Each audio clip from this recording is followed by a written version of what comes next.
Welcome back to my channel, everyone. Today's video is long overdue. As you can tell from the title, this is going to be about my self-publishing journey and everything I learned along the way. And I want to pass this information along so that I can hopefully help other upcoming self-published authors. I tried that several times and couldn't get the self-published in there, so I'm going with that. The day that I published my book, I released a blog post about my whole self-publishing journey, and I'm going to be going off of that for this video. I'm going to be using it as a script, so I might be looking down at my computer quite often. I'm going to try not to completely rely on it, but it's a way for this video to move smoothly and in a more logical way, because if I relied completely on my memory or just a small outline, there would probably be a lot of rambling, so I'm going to try to keep the rambling to a minimum and just focus on helping. As it goes, 75% of the time that I want to film a video, my family is in the house, active now. It's been quiet literally all day, and it would have been perfect for filming, but of course, right when I decide to film is when everybody decides that they're going to be noisy. So I apologize, but there's nothing I can do about it, and I want to just film this video. Anyway, yeah, so here is what I learned from self-publishing. I really hope that it can help you guys, and if you have any questions, please leave them below. If there's something that I didn't cover in this video, please let me know. I would love to help any upcoming self-published authors. Even if you've already published a book and you're just looking for a little bit more advice, I'm here. If you've never published a book, then I really hope that this helps you. So self-publishing was quite a journey for me. I didn't know what to expect going into it. I was excited and everything was just new, but I quickly learned that I was way in over my head. I am notorious for not doing as much research as I should, so I didn't do a ton of research. I did do some. I did enough research to know that I wanted to self-publish my book instead of publishing it traditionally through a big publishing house, and I think I'll do a video later on why I decided to self-publish. I can do a kind of pros and cons of both ways of publishing, but yeah, I soon learned that I was in way over my head. Self-publishing ended up being way more time-consuming, complicated, and expensive than I ever dreamed it would be, but it was totally worth it. Hitting publish on Amazon for my first book was such an amazing feeling. It's incredible. Like, you can't imagine it unless you've written a book and spent all that time writing it and editing it and making sure that it's perfect, and then publishing it. It is such a huge thing. It's such a huge goal to have accomplished. It was really incredible. And I would like to help other upcoming young authors get to that point.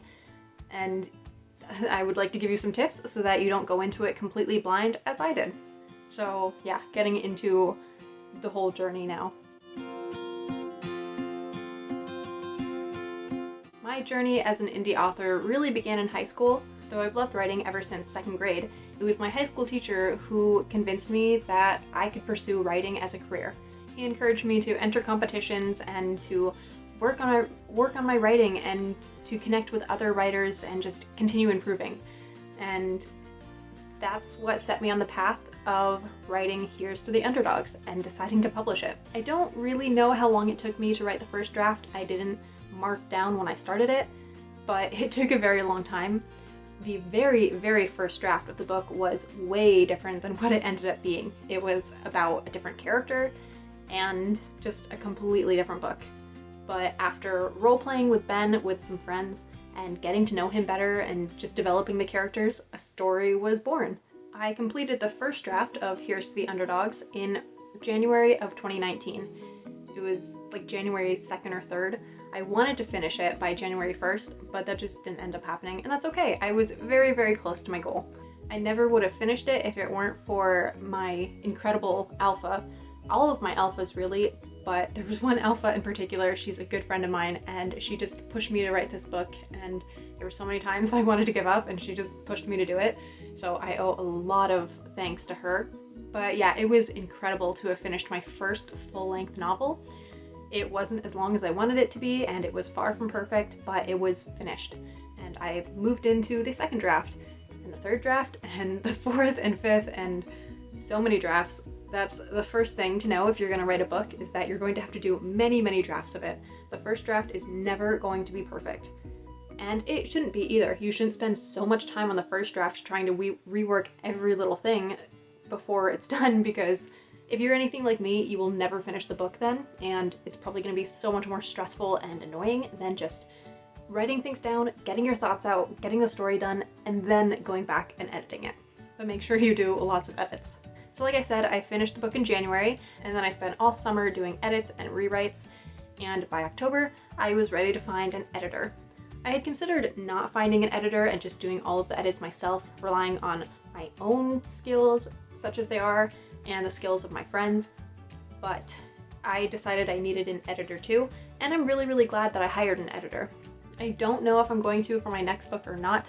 I might not. I don't think I'll give myself a completion date either of when I want to publish the book, because that's kind of why I wanted an editor. I didn't have time to let the book sit for months and months and then go back to it and do another edit. I had the goal of publishing it on December 15th, and so I needed another set of eyes to look it over because I didn't have time to take a step back and wait and edit it again. So I hired an editor.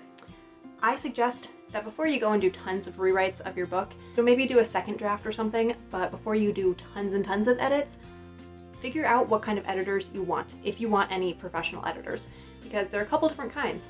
And I only hired a line editor because by the time I looked into hiring an editor, I didn't want to change anything about the book. I just wanted to make sure that there weren't grammatical errors and spelling errors. But if I had done my research beforehand, I might have decided to hire a developmental editor, or just someone to make sure there weren't any plot holes and make sure the structure was good, and just someone to look over the story as a whole and fix it. I might not have because that's expensive, but I might have. I would have at least had that choice. But since I had already done so many edits, I didn't want to go back through and do all of that again. I was just ready to be done with the book, really. I was ready to publish it. So definitely look into what kind of editors you want to hire. Look at the prices. I mean, everything is going to cost so much if you hire people to do things.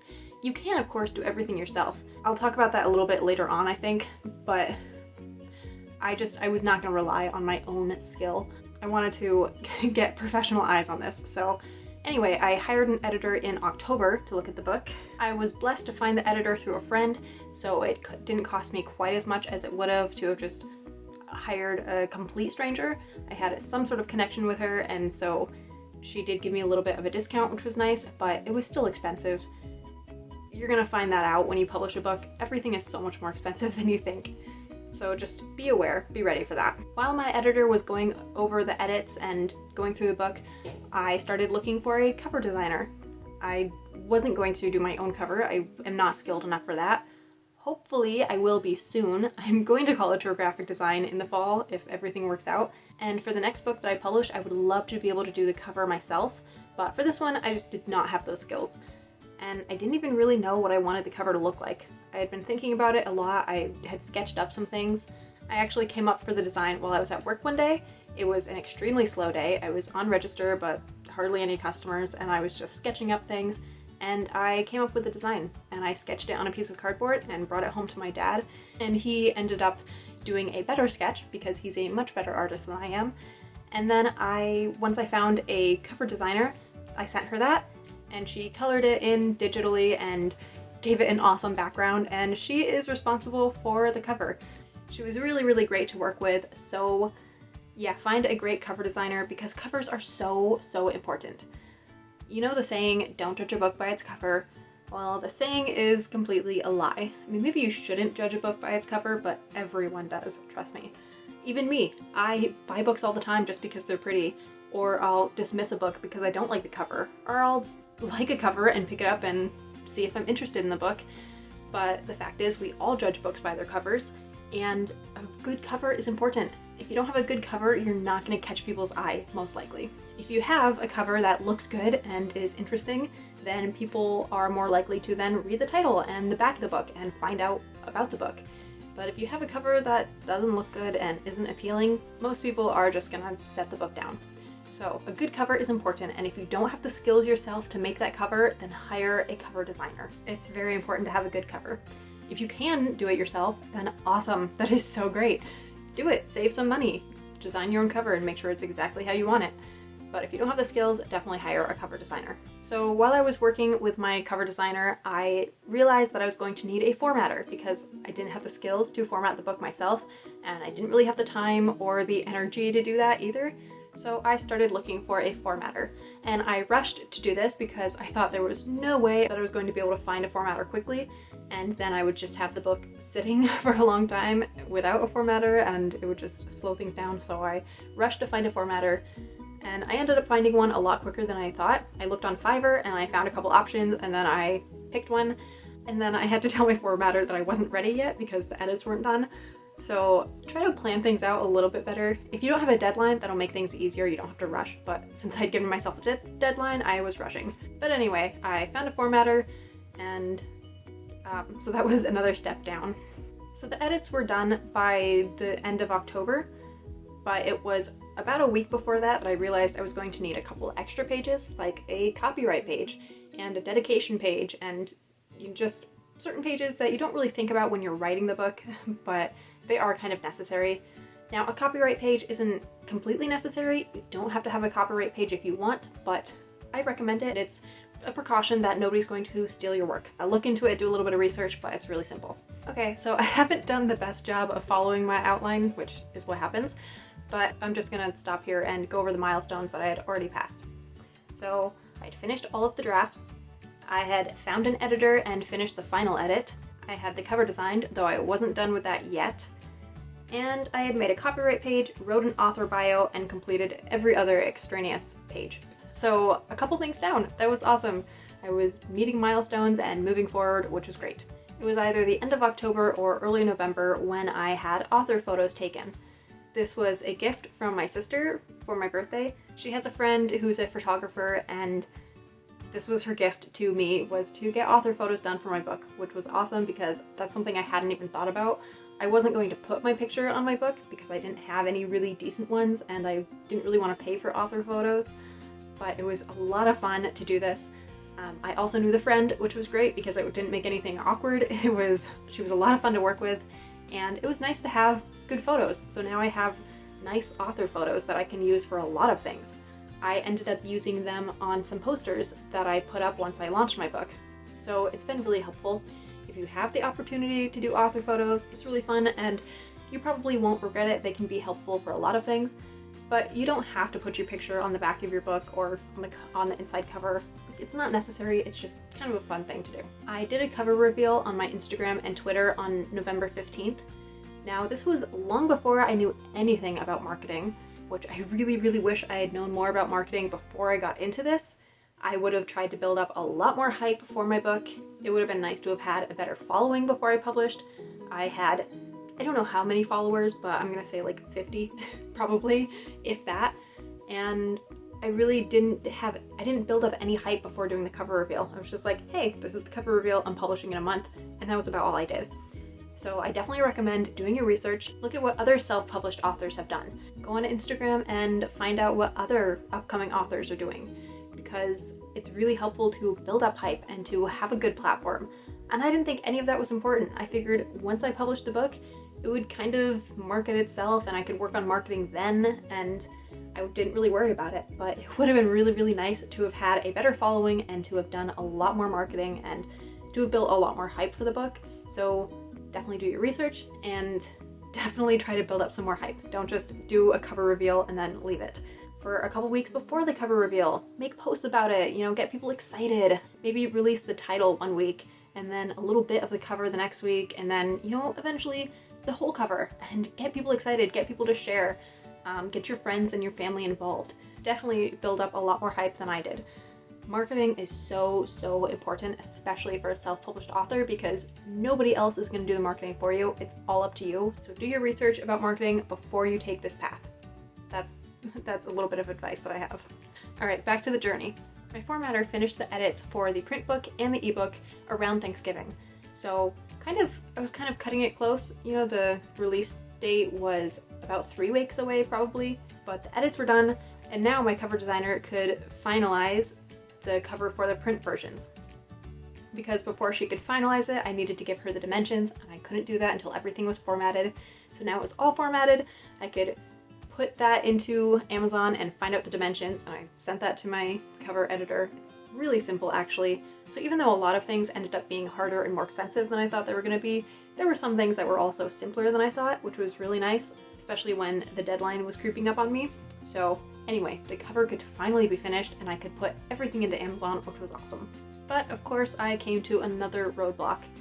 I hadn't thought at all about getting a barcode and an ISBN for each format of the book, which is something I had to do. And an ISBN it's the International Standard Book Number. I'm just gonna read what Google says because you can look into it more yourself. But the ISBN number, or the ISBN, is a numeric commercial book identifier which is intended to be unique. Publishers purchase ISBNs from an affiliate of the International ISBN Agency. An ISBN is assigned to each separate edition and variation of a publication. So anyway, I found out that I needed ISBNs and barcodes, or I thought I did, because I was planning to publish hardcover as well. Now Amazon will put its own ISBN and barcode on paperback and ebooks, but but they weren't going to do hardcover, and so I was going to go through a different company to publish hardcover, and then I didn't end up doing that. So I bought the ISBN and barcode and didn't end up needing it because Amazon did its own.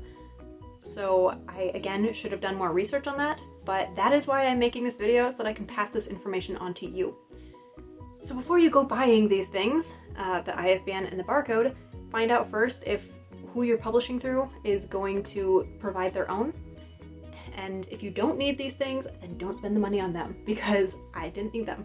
Amazon will, have a little spot where they're going to put theirs, and you just make sure your cover designer, or if you're designing your cover, you leave that spot blank, except for the background. But don't put any writing there or anything. Don't put any text there because they're going to put the barcode there. Anyway, again, do your research. If I had realized that I wasn't going to do a hardback, and if I had known that Amazon was going to provide these things, I wouldn't have bought them, and I would have saved a little bit of money, but too late for that now. At least I know better for my next book. Anyway, the cover and everything was finally finalized, and throughout this whole process I had been updating my projects on Amazon, so I had put in the title and the description, and I was figuring out the price, and when the cover was finished, I could upload the book and the cover. And that's just a good idea if you're working with a deadline, so you don't have to do everything at once. It was nice for me when I had when I was waiting for the cover to be finished, I could do other things and save myself stuff later. So yeah, I think it was smart to update things as I went, but that's just how I work. It might be different for you, but that's just a tip, I guess. Honestly, once the cover was done and all of that stuff was uploaded to Amazon and I had everything finalized, there wasn't much else to do. I tried to spread the word about my book launch. I made a poster for it and hung it in my local grocery store because that's where I worked and my boss let me do this. We hung stuff on the window all the time. So yeah, I just tried to spread the word as much as I could, and I waited for December 15th. So I did what I could to spread the word and made sure everything was ready, and then I waited. And at 8:20 in the morning on December 15th, I hit publish, which was so incredible. I didn't know that the books weren't going to immediately publish, so it's kind of funny. I think the ebook for some reason says it was published on December 14th, and then the paperback says it was published on December 16th, so both of them missed my date of December 15th, which is just funny to me. That's kind of how things work. And December 15th is a special date in the book, which is why I wanted to publish it on that date, and just both books missed it by a little bit. But anyway, it's close enough, and it was published. I had to wait for Amazon to finalize everything and make sure it was good, so I kept checking to see if the books had been uploaded, but they eventually were out to the world, and that was so cool. Yeah, I finally had a published book that people could buy, and that was awesome. It is such an incredible feeling. So I realized that was all still pretty jumbled because I didn't follow my outline exactly, and it might not have been the best outline anyway, but I am going to now just give some quick takeaway tips, and hopefully these will help even more. My first tip is that if you're going to give yourself a deadline, either set that deadline far in the future, more than just a few months, because those months are going to fly by, or don't set the deadline until all of the edits are finished by yourself and whatever editor you hire, if you hire an editor. That is going to be the biggest step. It takes the longest, at least, because you have to read through the book, and whoever else is doing edits has to read through the book and read through it again, and you have to make the edits and make them again and again, so that definitely takes the longest. So yeah, don't set your deadline until all of that is done, because the other things don't take quite as long. I mean, formatting will might take a while, especially if you're doing it yourself, but just be smart when you're setting your deadline, or don't set one at all. It kind of depends on how you work. I had that deadline because that date was special in the book, like I said, and I also work better with a deadline. If I don't have a deadline, I tend to just let things go because there's no reason to finish them. So for me, it was helpful to have a deadline. I just shouldn't have set it for such a close date. It seemed like a long enough deadline to me at the time because it was almost a year. But yeah, it ended up feeling short as I went through things. As the deadline got closer and I still had so many things to do, I kind of wished I hadn't set a deadline, and it kind of ended up stressing me out. But however you work best. If you work best with a deadline, just maybe don't set it until all the edits are done, or, you know, set it for over a year away. If you get everything done before that, then awesome. You know, publish before that, unless there's a special reason for the deadline. But yeah, just be careful when you're setting it. Know that things are going to take longer than you think, probably. My second tip is to make sure you know what kind of edits you want done before you make a whole bunch yourself. I talked about this before, but I'm just kind of gonna go over it again. It is really annoying to have done like 5 drafts yourself and then realize you could have hired an editor to go over the plot of the book and the structure and to have helped out with that. Because by that time, you don't want to change a lot of things. You have things pretty solid, so just know what kind of edits you want. If you want structural edits, get those after you finish the first draft. If you only want the grammar and spelling to be looked at, then go ahead and do a bunch of drafts and get everything settled and then give it to an editor. But just do your research beforehand, before you do a bunch of edits, just so you know exactly what you're going to want. It's very annoying to have done many, many drafts and then figure out that you probably should have had a different kind of editor. So do your research. My third tip is to be prepared to put a lot of money into your book. I didn't think that this was going to be very expensive, but it was. I'm not going to say exactly how expensive, but yeah, really, really expensive, especially for a first-time author. And a teenager, this was very expensive. So just be prepared that if you're going to hire people to do things, it's going to be very expensive. The other side of that is that if you decide to do everything yourself, you're probably going to be kind of stressed out unless you know how to do all of these things, but it's going to be very time consuming. And for me, it would have been really, really stressful to have tried to figure out how to do formatting and everything, especially when I had a deadline. So it all comes down to whether you want to spend the money or the time to publish your book. If you're going to do everything yourself, you know how, then awesome, do it yourself and save some money, but it's probably going to take longer because that's probably not your job and you're not getting paid for it, so you can't just take off from work and take a week to format your book. You know, you gotta juggle things. So yeah, just be aware that it's going to be more expensive, more time consuming, whatever. Just be ready for that. My fourth tip doesn't apply if you're going to do all of the formatting and editing and cover design and everything yourself, but if you're going to hire anybody, don't skimp out. Hire someone that you're going to be happy with their work because you're going to get what you pay for. If I had spent more on a more professional editor who actually edited in my field, the edits might have been better. There are still mistakes, but it's definitely better than it would have been, and she did catch a lot of things and I'm very grateful to my editor, but I also kind of wish that I had paid for somebody else because there are still so many mistakes in the book. I didn't skimp out when it came to the formatter though. I had a few options and I ended up going with the more expensive option because this formatter could do a couple extra things that the other formatters couldn't. So just consider what you want and then get the best. Don't skimp out because you'll probably regret it in the end. My fifth tip is to have people behind you that are going to cheer you on. My alphas were incredibly helpful, especially that one particular alpha, but it was really helpful to have people reading the book and helping me with edits and cheering me on as I went along, and my family was awesome too. So just have people behind you that are going to help you and don't go it alone. You don't have to do this alone. There are tons of people who are happy to help. The writing community on Instagram and Twitter are great. They helped me with a lot of questions that I had. I was part of another online writing community and they were awesome. And as I said, my family was awesome too. So yeah, have people behind you. It's definitely a lot nicer to have people helping you as you go along. All right, my sixth tip is that for any service that you hire, like an editor or a formatter or a cover designer, if you have the option, I highly recommend including unlimited revisions in the contract. I didn't do this with my formatter, and so then for every revision after like the first two, I think, there were 2 revisions included, and then after that, I had to pay for each revision, and there are going to be so many things that you don't think of right away, probably, especially if you're like me. I don't think of everything at once. I tend to find things as I go along and then think of new things. So I ended up having to pay for a couple extra edits. Yeah, and I wish that I had thought about that beforehand and gotten a formatter who included unlimited revisions. My cover designer did include unlimited revisions, which was awesome, because then you don't have any extra charges that you weren't prepared for. I mean, it generally does cost extra to have unlimited revisions, but that's better than, you know, having to make 9 revisions that you have to pay for separately. So yeah, just be prepared. Or if you can't hire somebody who offers unlimited revisions, then before you give them the first draft, or before you even talk to them, make sure you know exactly what you want. And when they give you back the first version of whatever it is, whether it's the format or the cover, do a thorough review of it. Look over everything. Go through your checklist. Like, make sure you know exactly what you want before you ask for an edit, because if I had just taken more time to look at things, and if I had a checklist or something, then I wouldn't have had to have gone to my formatter so many times and gotten so many revisions and paid for those. So yeah, to boil that down, get unlimited revisions if you can, even if it costs a little bit extra.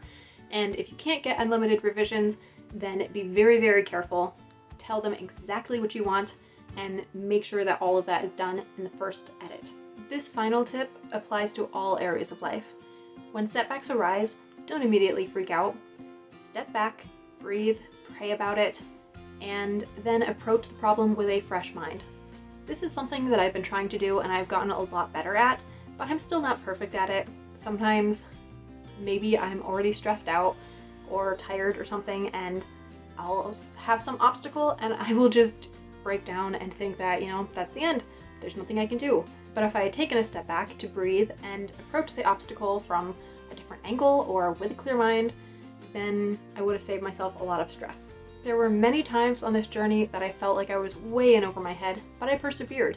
And like I said, I was generally good at not freaking out right away. But there was one time that I completely broke down. I had uploaded the finished formatted book to Amazon and I was previewing it, and everything was way off. There was no way I could publish it. The text was like halfway off the page. It looked awful. And I just freaked out because I didn't want to pay my formatter for another revision, and I didn't know what to do, and I was so stressed. It was getting close to the deadline and I just didn't know what to do, and I cried. And my sister had to tell me to calm down. She convinced me to talk to my formatter at least and just let them know what the problem was, because maybe they'd have a simple solution. And they did have a simple solution. It was very, very simple. On Amazon, you have the option for bleed or no bleed, and you can do your own research on what those are. But I had to pick no bleed, I think it was. And that fixed everything and it was fine. So, you know, if I had taken a step back to calm down and just reached out to my formatter right away, I could have saved myself a lot of stress. But I mean, nobody's perfect. We all forget things, we all make mistakes, we all get tired and stressed out, and we just react before we have time to think. But if you can, try to take a step back. Don't immediately freak out if things don't work. There are gonna be problems, there are gonna be obstacles, there are gonna be things that you weren't ready for or you didn't know about. But don't freak out, because usually there's a simple fix. So yeah, just take a step back. And if you do run into a problem or if things aren't right, don't worry, it happens to everybody. There's a self-published author that I know on Instagram, and once she published her book, she had some issues with some things, but you know, that's okay. Nobody's gonna blame you. You're doing the best you can. Just try to fix things, and often they'll just work themselves out anyway, but don't give yourself any more stress than you need to. Don't worry about it. It's not a reflection on you if Amazon isn't working properly, or if your formatter didn't do what they were supposed to. Once you publish your book, if there are still things that you find wrong with it, it's okay. I've read tons of books that were traditionally published and, you know, had a full team of editors, and they still have typos and they still have things wrong with them. So that stuff is gonna happen. Do the best you can and be proud that you published your book yourself. It is a huge goal, it really is. So don't let anything steal that joy. Don't let anything steal your pride over doing that, because it's incredible and you deserve so much credit for self-publishing a book. Whether you hired an editor did all the edits yourself, whether you hired a formatter or formatted it all yourself, it all is impressive. I mean, it's really impressive if you've done all of that yourself. Like, I can't imagine having done that for my first book. But whether you did all of that yourself or had to hire somebody, it's still impressive. And if there are some bumps along the way or some issues, that's okay, don't worry, it's still impressive. I can't stress that enough. It's still so impressive to have self-published a book, and man, I'm always so impressed with people who are so much younger than me who do this. You know, like 15 or 16 or younger than that even, who self-publish books. Wow. First of all, how did you complete the book that quickly? Because I was 18 when I finished my first book, and 2 years later, and I don't have another completed book. I don't really understand how people can write books in like less than a year. Anyway, it's really impressive. It's so cool. So just be proud of yourself that you have come this far. Anyway, that was my self-publishing journey. Those are my tips. I really hope that I can cut this video down because right now it's 50 minutes long, but I think it's an important video. It's one that I've been meaning to do for a long time, and I really hope that I can help some people. These are things that I wish that I had known before I self-published, and they're things that you should know too, I think. Like I said at the beginning of the video, if you have any questions, let me know. Put them in the comments or contact me via Instagram, and I would love to help you. I really would. I do better with specific questions, so be as specific as you can. But let me know if you have any questions. If you're self-publishing, let me know. I would love to help promote your book on Instagram. I would love to help you any way that I can. So let me know. If you've published a book, you know, drop a link down below and I'll check it out. I can't guarantee that I will buy it because money is tight. I'm trying to save for college and I just don't have the extra money, but I will probably eventually buy it if I remember, and I will at least check it out and try to promote it on Instagram. So let me know if there's some way that I can help. I know how hard and how intimidating self-publishing can be, but like I said, you don't have to be alone. There are so many people who want to help you, and I'm one of those people. I want to help you any way that I can, especially young authors who are taking this journey, you know, like teenagers or young 20s, because I mean, I think that's even more impressive. I mean, I don't know why, I guess it doesn't have to be, but since I'm young myself, it just seems more impressive to me because I know I know how the struggle was. So anyway, yeah, if I can help, let me know. Leave comments, ask questions, let me know if this was helpful, and let me know if there's any way that I can help you. If you're on this journey, I wish you good luck, and I want to help you as much as I can. I hope that this video has helped. And if you've already published a book, wow, congratulations. No matter when you published it, no matter how old you were when you published it, no matter how many books you already have published, congratulations on self-publishing because it is such a difficult journey. It at least was for me. So anyway, this video is so long, so I'm going to end this here. I hope that helped, and good luck. Let me know if I can do anything else to help. Good luck with whatever you're tackling right now, whether it be writing, college, a new job, painting, anything, whether you're, you know, trying something new.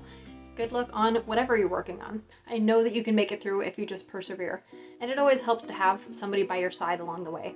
Family and friends, alpha readers, anyone. So don't go it alone. Find people that are going to encourage you and help you on whatever journey you're on right now. As always, I hope to see you in the next video, and have a blessed day, everyone.